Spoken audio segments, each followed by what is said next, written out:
আসসালামু আলাইকুম ভিউয়ার্স।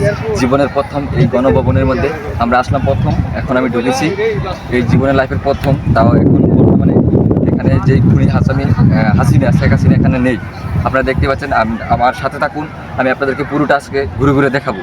জানি না আর কখনো সুযোগ পাবো কিনা। বন্ধুরা, অনেক দিন পর আমি রাজভাই ক্রিয়েটিভ ইউটিউব চ্যানেল থেকে একটি ব্লগ নিয়ে আসলাম। আজকের ব্লগটা হচ্ছে গণভবন নিয়ে। তো সম্পূর্ণ ভিডিওটি দেখতে থাকুন আর আমার সাথে থাকুন। এটা হচ্ছে খালি মাঠ, জাতীয় গণভবনে এই প্রথম ঢুকলাম। আজ আমি সবচেয়ে বেশি খুশি, কারণ এই দেশকে আমরা স্বাধীন করেছি, আর তার মধ্যে এই গণভবনে যে কখনো ঢুকতে পারবো কল্পনার বাইরে ছিল। আজ এই প্রথম আমি গণভবনে ঢুকলাম। আর ভিডিওটি আপনারা একটু লম্বা হবে, শেষ পর্যন্ত দেখবেন, আশা করি ভালো লাগবে। আমি 1952 দেখিনি, আমি 1971 দেখিনি, কিন্তু 2024 দেখেছি নিজ চক্ষে।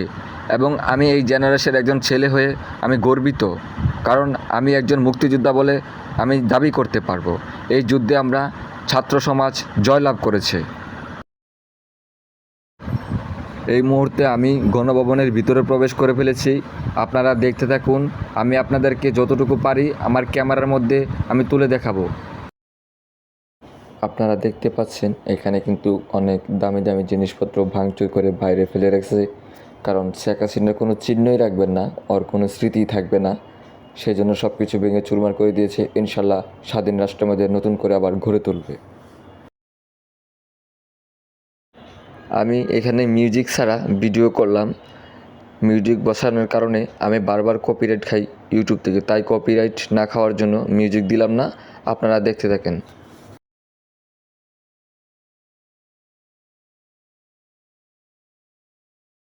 এইখানে কিন্তু অনেক দামি দামি জিনিস আছে, আপনারা দেখতেই পাচ্ছেন। জানি না স্ক্রিনে কতটুকু দেখা যাচ্ছে, যতটুকু সম্ভব আমি দেখাচ্ছি।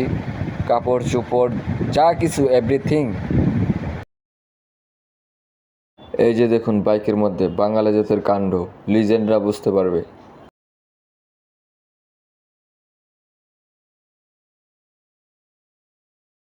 গাইস, আপনারা দেখতে পাচ্ছেন সামনে একটা পুলিশের গাড়ি, এটা কিন্তু ভাঙচুর করে একদম চুরমার করে দিয়েছে। এটা হয়তো একটা ভিআইপি পুলিশের গাড়ি ছিল। এইখানে কিন্তু অনেক মানুষ এসেছে শুধুমাত্র গণভবন দেখার জন্য, আবার অনেকেই এসেছেন শুধু প্রেমের টানে, এখানে প্রেম করবে এই জন্য। আসলে জায়গাটা প্রেম করার মতোই একটা সুন্দর রোমান্টিক ওয়েদার।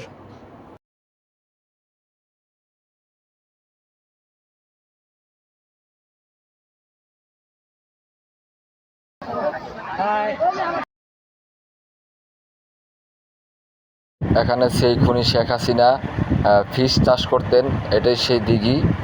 বিশাল বড় এরিয়া, ওদিক দিয়ে আরও আছে। মানুষ এখন গোসল করতেছে। এই জায়গাটা আসলে আমার কাছে অনেক সুন্দর লাগতেছে, কারণ এদিক দিয়ে মাঠ সবুজে ঘেরা, নারকেল গাছের সারি, আবার এদিক দিয়ে হচ্ছে আপনার দিঘি। কি সুন্দর সমুদ্রের মতন, আহা, কেমন জানি একটা অন্যরকম ফিল পাচ্ছি আমি। এই জায়গাটার মধ্যে দেখেন আসলে কিন্তু প্রচুর মানুষ। জায়গাটা অনেক সুন্দর, অপূর্ব দৃশ্য। এই জায়গায় মানুষ বসে আড্ডা দিচ্ছে, অনেক গল্প করছে।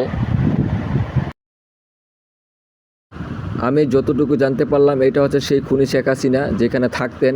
তো এখানে যাইতে পারতেছি না, আন্তরিকভাবে দুঃখিত, কারণ এখানে ছাত্ররা যেতে দিচ্ছে না, অনেক ভাঙচুর লুটপাট হয়েছে, তাই আর কাউকে প্রবেশ করতে দিচ্ছে না। আমি আপনাকে ক্যামেরার মাধ্যমে দূর থেকে দেখাচ্ছি। আসলে জায়গাটা অনেক সুন্দর, চতুর্পাশে সবুজে ঘেরা, ভালো লাগার মতো। আমার সাথে আছে নিয়ামতুল্লাহ ভাই। আপনারা কিন্তু অনেকেই জানতেন যে শেখ হাসিনা নিজস্ব খামার আছে, তো এটা হচ্ছে সেই খামার। বিভিন্ন গাছ টাছ লাগানো আছে এবং কি তরকারি করতেন এটার ভিতরে। তো বাইরে থেকে আম গাছ, কলা গাছ, বিভিন্ন গাছ কিন্তু লাগিয়ে আছে, আপনারা দেখতে পাচ্ছেন। গাইস, এটা ভাবা যায় আমি এখন গণভবনের ভিতরে আছি, মানে এটা আমার নিজের কাছেই বিশ্বাস হচ্ছে না। আর তার মধ্যে আমি আপনাদেরকে ভিডিও করে দেখাচ্ছি। আহা, কি স্বাধীন বাংলাদেশ। ইতিমধ্যে আমি এই মুহূর্তে আছি এখন উবাইদুল কাকুরের বাসার সামনে। এটা হচ্ছে উবাইদুল কাকুরের বাসা। আপনারা দেখতেই পাচ্ছেন এই বাসাতে কিন্তু উবাইদুল কাকুর থাকতো, যিনি এখন পলাতক। তো চলুন ভিতরে যাই, আমি আপনাদেরকে দেখাবো। এর মধ্যে আছি আমরা ওবায়দুল কাকুর বাসার মধ্যে। দেখেন কিচ্ছু নাই, সব কিছু একদম চুরমার এলোমেলো।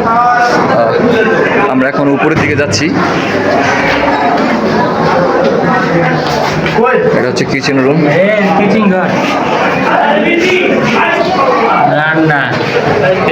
কোনো কিছুই নাই।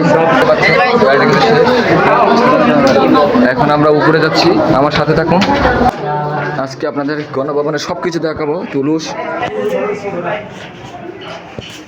ওয়াশরুম দেখুন ভেঙে কি অবস্থা করেছে, কিন্তু কোনো অস্তিত্ব রাখে নাই, কোনো চিহ্ন রাখে নাই। এটা হয়তো একটা রুম ছিল, গেস্ট রুম, জানি না। এখন এই অবস্থা হয়েছে, ভাঙচুর করে জিনিসপত্র কোনো কিছুই নেই। এটা কিন্তু সেই ওবায়দুল কাদের সেতু মন্ত্রীর বাসা ছিল, যেটা আমরা কাওয়া মন্ত্রী বলে চিনি। এই যে দেখুন কি অবস্থা, গাছ মাছ মরে একদম অবস্থা শেষ। ভাবা যায় এত চিকুন গোপনীয় একটা রুম, যেটা কেউ জানে না। অনেক কষ্টে খুঁজে এগুলো বের করে আপনাদেরকে দেখাইতেছি। আপনাদেরকে আরেকটা এখন দেখাবো যে গোপন দরজা। এই যে দেখেন এখানে কিন্তু গোপন দরজা আছে, পুরোটা এই পাশটা খোলা যায় জানালা সিস্টেমের মতন, কিন্তু এখানে পলা থাকলেও কেউ দেখবে না, বা দিক দিয়ে যেতে পারবে আর কি, এরকম সিস্টেম। গাইস এটা হচ্ছে আরেক জায়গা, হয়তো এটা এই ড্রয়িং রুম ছিল বা খাবার কিচেন টিচেন এগুলো হবে মেবি। এখন তো কোনো কিছু নাই, সব কিছু টুরপাল করে দিয়েছে। না টেনে পুরো ভিডিওটি দেখতে থাকুন, কারণ যারা অনেকে গ্রামে আছেন বা কখনোই গণভবন দেখেন নাই বা ওর ভিতরে কী ছিল বিস্তারিত সব কিছুই দেখাবো।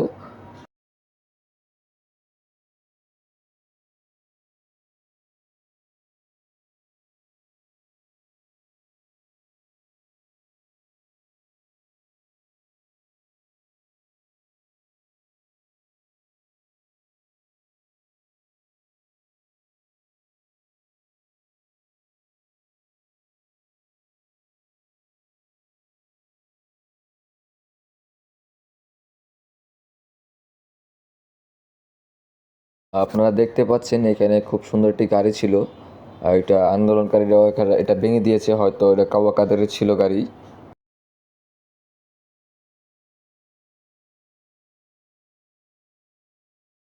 আমরা এখন কাওয়া কাদেরের বাসা থেকে বেরিয়ে পড়লাম, আমরা এখন অন্যদিকে যাব। তো দেখুন এর বাসার সামনে কিন্তু চারপাশটা খুব সুন্দর করে সাজিয়ে রেখেছে ফুলের বাগান দিয়ে। তো আমরা অন্যদিকে যাচ্ছি, চলুন। এই জায়গায় আপনারা দেখতে পাচ্ছেন সৌরবিদ্যুতের ছাতা, অনেক বড় বড়।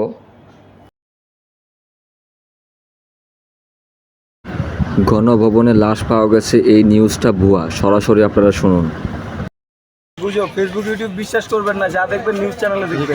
যমুনা টেলিভিশন আমাদের পাশে আছে। হ্যাঁ, গর্ত কিসের?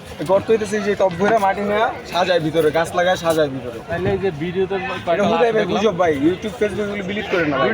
এগুলো হচ্ছে গুজব, নিজের মুখে শুনতে পারলেন আপনারা এখানে। কিন্তু কাওয়া কাদেরের আরেকটা গেট, বাসার প্রবেশের গেট, মেন গেট ছিল হয়তো এটা কিন্তু মেন গেট কিন্তু বন্ধ, ওইটা দিয়ে আমরা ঢুকতে পেরেছি পিছনের গেট দিয়ে। যারা আমার চ্যানেলটি এখন পর্যন্ত সাবস্ক্রাইব করেন নাই অবশ্যই চ্যানেলটি সাবস্ক্রাইব করে দেবেন, আর যদি ফেসবুক পেজে দেখে থাকেন তাহলে পেজটাকে ফলো করে দেবেন। দীর্ঘ 15 বছর পর স্বৈরাচারী শাসকের পতন ঘটেছে। এই উপলক্ষে দেশের উৎসুক জনতা গণভবনে সমবেত হয়েছে।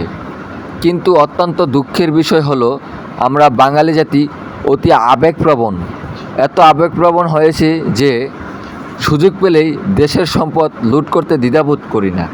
সংখ্যালঘু জনতা এই লুটপাতের কাজে জড়িত হয়ে দেশের ভাবমূর্তি বিশ্ব দরবারে নষ্ট করেছে, কিন্তু আমাদের ছাত্র সমাজ কখনোই এটা সাপোর্ট করে না।